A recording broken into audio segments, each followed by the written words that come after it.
Hi, everyone. My name is Queen Victoria Ortega, and I'm here with TransLatin Coalition just to talk about COVID as part of the COVID series with TransLatin Coalition. Just as a reminder, don't forget to get your booster. So if you need any information around how to get your booster for COVID-19, make sure to visit the TransLatin Coalition website at translatinocoalition.org. So we have a guest today from California. You know, California is the entertainment capital, more so Los Angeles, and even more so, you know, Hollywood.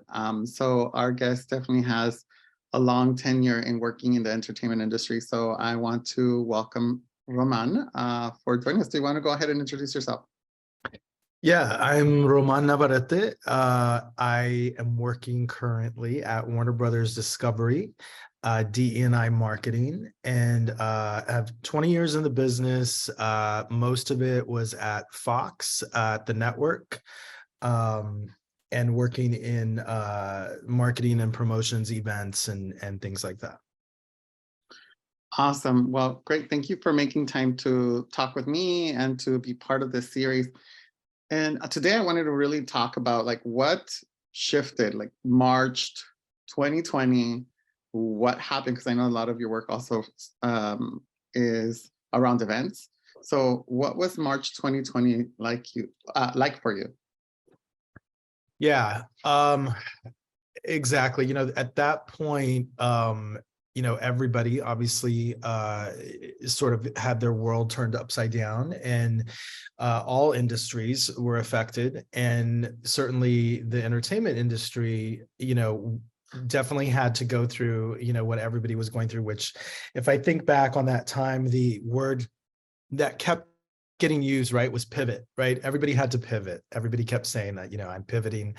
And so for the industry, you know, first of all, there's different pieces of the industry, so it affects everybody different. But the you know, the first piece I think that I want to get into is just the production itself. So that was the first piece. Like if you were on set, if you were in the middle of shooting a series or a film, you know, it just got shut down immediately. So, I mean, they don't want to take any chances with anybody getting sick. And so there's a lot of liabilities there. And so, you know, for series that were in the middle of being shot, that was the most, I think, hard for them, because you have, you know, maybe in a season you have 10 episodes and they only had maybe 4 or 5 done, then what are you going to do, right? And so that and that will affect what happens at the network or the streamer, whoever's airing it.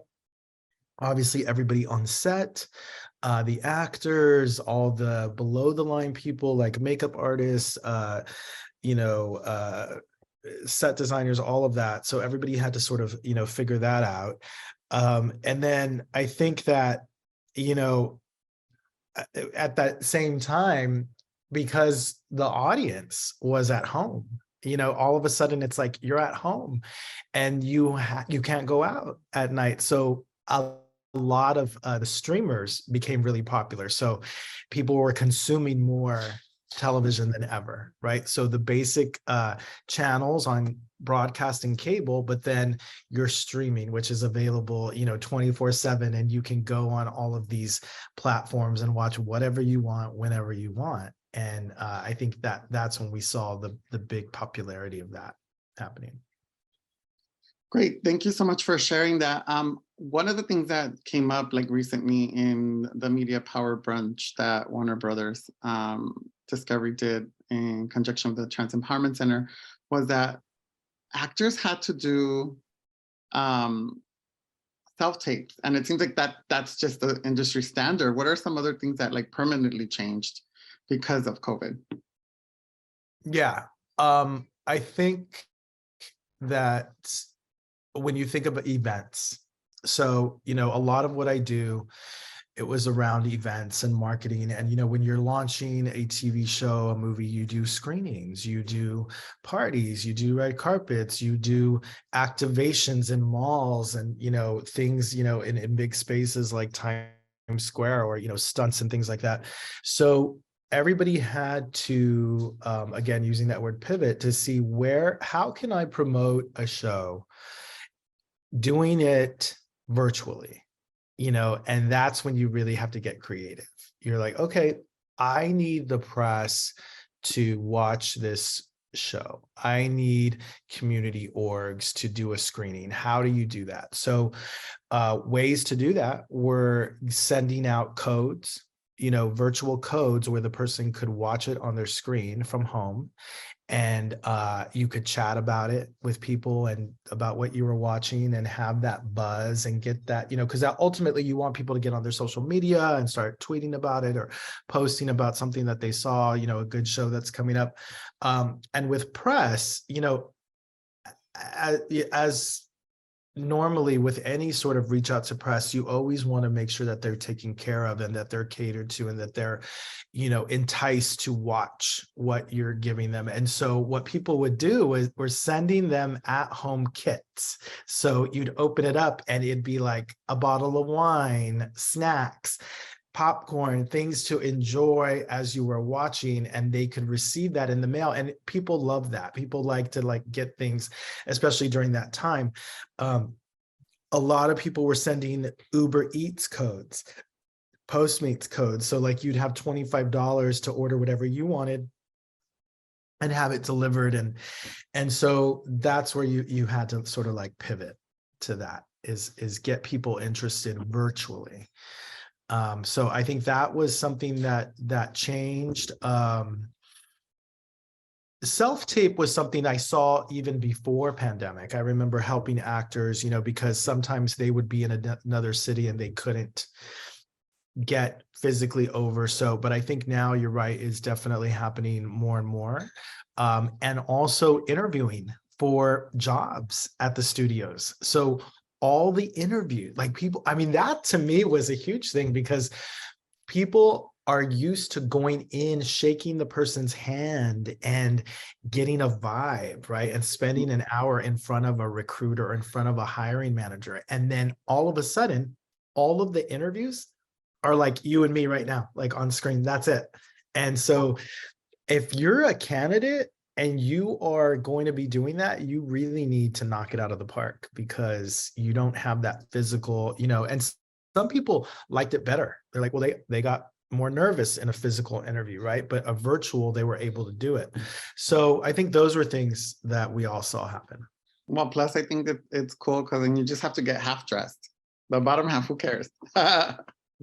But yeah, one of the things I saw too, I just recently was able to attend a taping of The Voice, and one of the things that happened is they were sharing how managing such a large audience of 300 or 400 people shifted things. We needed to also provide proof of vaccination. How did you see the industry deal with that? Because it was politicized, right? Vaccinations were politicized. So how did the industry, what were the industry standards? It was no qualms about it. People are getting vaccinated, masks everywhere.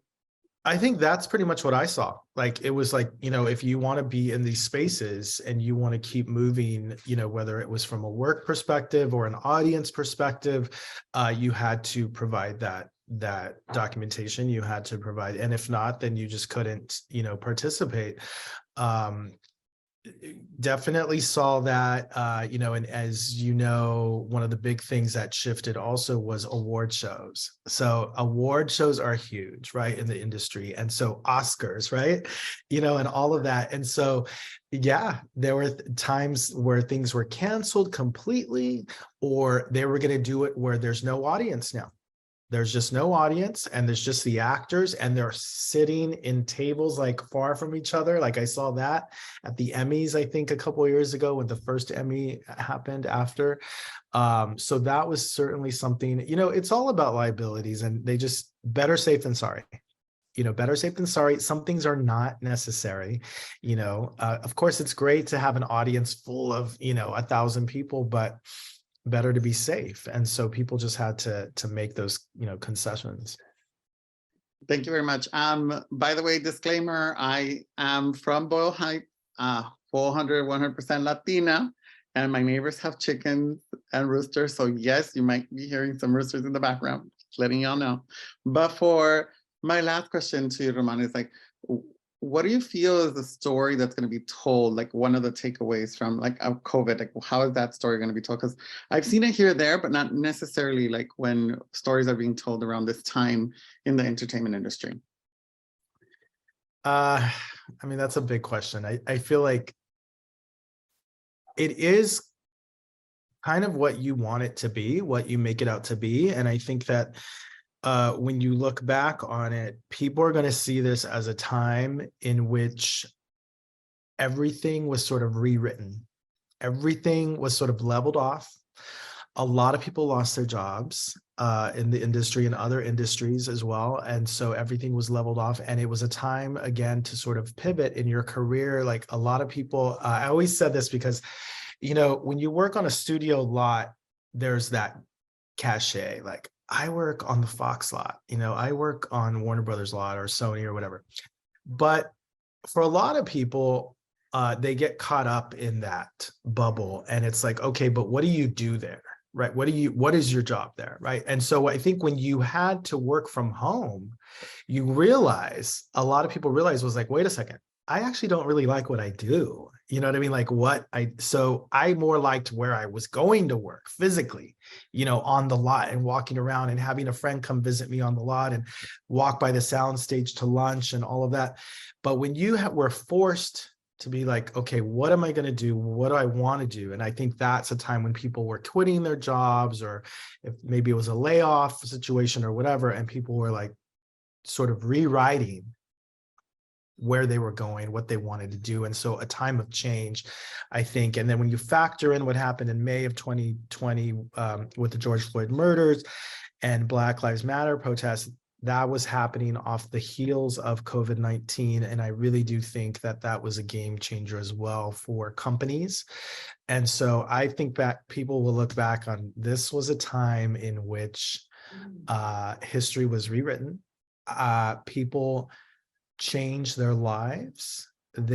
Some changed their jobs. Some, you know, wrote that script that they always wanted to write, or a book, podcast, things like that. Some people got divorced and all of that. You know, some people, it was just a time for change. And I think change is good if you make it out to be that. Awesome. Thank you so much again, Roman. Thank you everyone for watching. I think that's a great place to end today, to talk about the times of change and the stories that happened during COVID-19, you know, are valuable. Write them down, tell your story. Also, don't forget to get your COVID vaccine booster for this holiday season.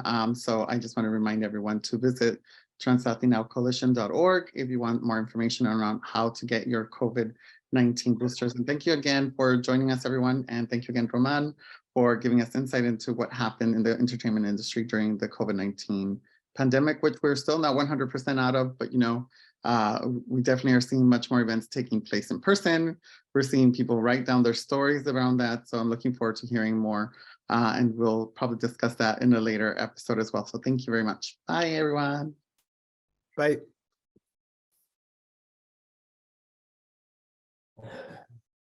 Hola a todos y todes. Mi nombre es Queen Victoria Ortega y les quiero dar la bienvenida a nuestro discurso sobre COVID-19 y cómo ha impactado la industria del entretenimiento. Gracias por estar aquí con TransLatin Coalition. Si gustan más información, no se les olvide agarrar su booster que está disponible ahora, especialmente durante estos tiempos festivos, que vamos a estar entre la familia, entre nuestra gente, las tamaleadas, las posadas, todo lo demás. Así que, por favor, si quieren más información, visiten el sitio website de TransLatin Coalition at translatincoalition.org. Y también les quiero avisar que yo soy de Bow Heights, 100% latinas, o si escuchan también los gallos de mis vecinos, pues es lo que pasa porque estamos vivos y en directo. Y ahora tengo el gran placer de estar aquí con Roman. Roman, si te gustaría presentarte. Gracias. Soy Roman Navarette. Tengo hace como 20 años trabajando en televisión y películas. Ahorita estoy trabajando para Warner Brothers Discovery y gracias. por esta conversación. Ya ves, hablas español muy bien, hasta te cambia la voz, así como bien sexy. ¿eh? Pero gracias por hacer también el intento de hacerlo en nuestra lengua. Mi primer pregunta para ti es, ¿qué son algunas de las cosas más grandes que cambiaron? Por ejemplo, si piensas en marzo de 2020, cuando comenzó la pandemia que realmente tuvimos que enclausurarlos, ¿qué fueron las cosas que miraste, los cambios inmediatos que miraste? Porque tu trabajo también es de trabajar con eventos y personas, eso cambió. Sí, como toda la gente, la gente en televisión y las películas, mucho trabajo terminaron, so mucha gente no puede trabajar y primero la gente que trabaja en los sets de televisión no podía trabajar. um, so ese es el primero, ¿cómo se dice? La primera cosa que pasó. Sí. Y después, la gente en las oficinas, en los estudios, todos están trabajando en casa, en Zoom, y mucho trabajo que no puede hacer, ah, como cuando alguien quiere publicidad Ujú. de las películas o las shows, tenían que hacer algo diferente. Ah, por ejemplo, mandaron los codes del computador a mirar una película o el show to the press, to the what's that word again? I know Los that one. medios. Ajá. Sí. Uh, and so es como cuando no tienes los resources para Ok. hacer tu trabajo, ¿qué vas a hacer? ¿Qué vas a hacer? Y, you know, también eran muchos layoffs y todo eso. Los events o fiestas para promo, Promover. promo- los televisión. I'm messing this up. No puedo hacer events, so era difícil para muchos. So, yeah. Ya, es cierto, definitivamente era algo muy difícil. También yo en mi trabajo, como tú sabes, mucho de mi carrera es convivir a la gente y hacer eventos. Y realmente miré esa creatividad de los medios de comunicación, de que te mandaban un código para mirar una película, para lanzar una película, promover una película, y una caja, como un regalo con una botella de vino, Yeah. ¿cómo se dice? ¿Cómo le dicen en español? También yo no ni sé cómo se dice sweatshirt. Una suera, pues, o le dicen chumpa en algunos lugares de Latinoamérica. Dentro de la caja como regalo para que puedas ver la película y tengas algo que esté con el logotipo de la película. ¿Qué cambió qué fue la estancia? Porque muchas de las cosas que estaban sucediendo en ese tiempo cambiaron políticamente, y una de las cosas que sucedió, especialmente con COVID-19 y la vacuna, después de 2021 que salió la vacuna, se hizo muy político decir, sí, toma la vacuna, la tienes que tomar, no, no, no tomes la vacuna.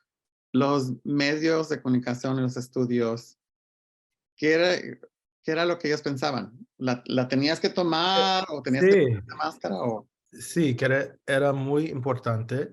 Y si no va a vaccinar, ¿es that it? yeah.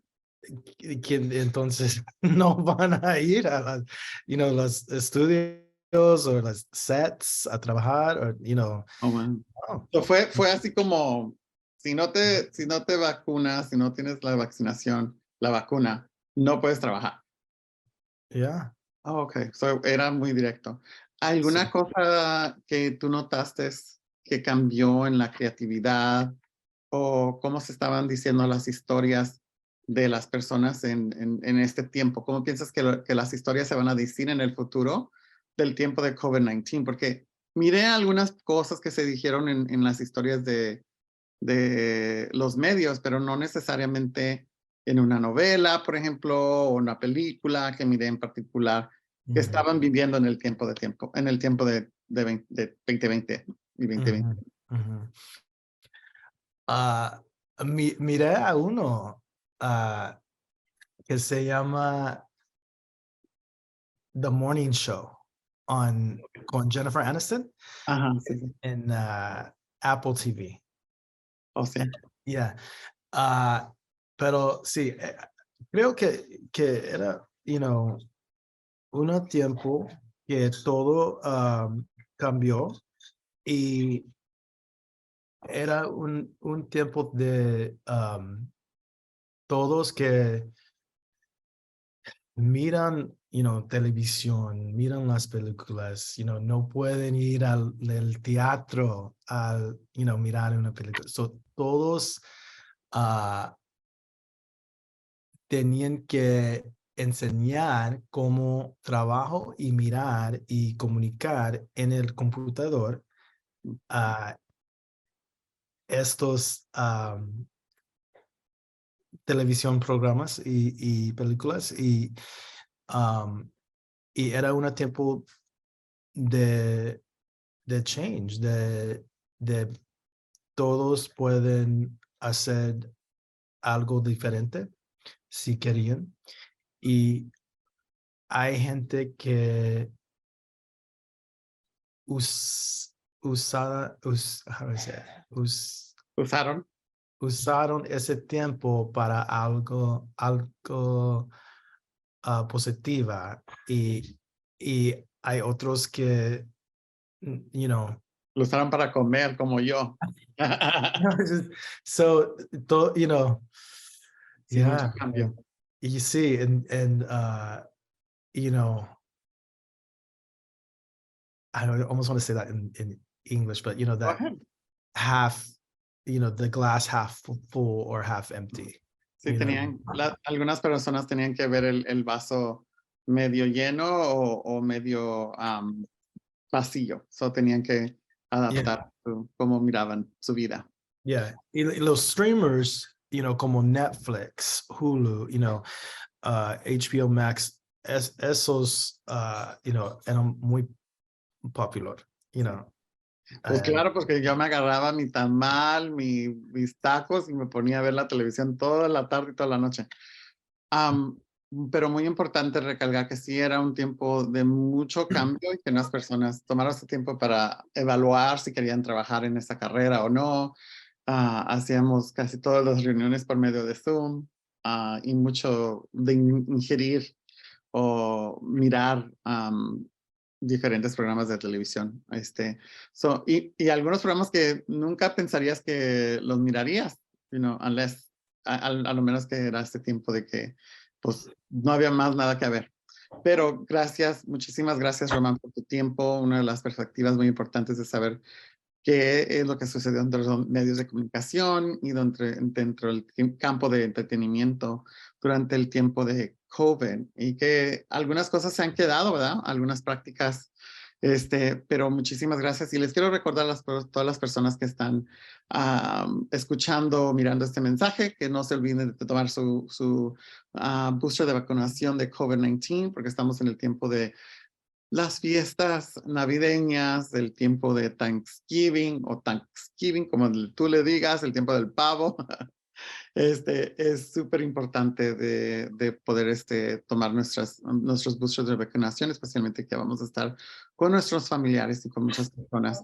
Así que les deseamos un buen tiempo de fiestas y que se diviertan. No se olviden de visitar el sitio de TransLatin Coalition, at translatincoalition.org. Y adiós. Muchísimas gracias a todos.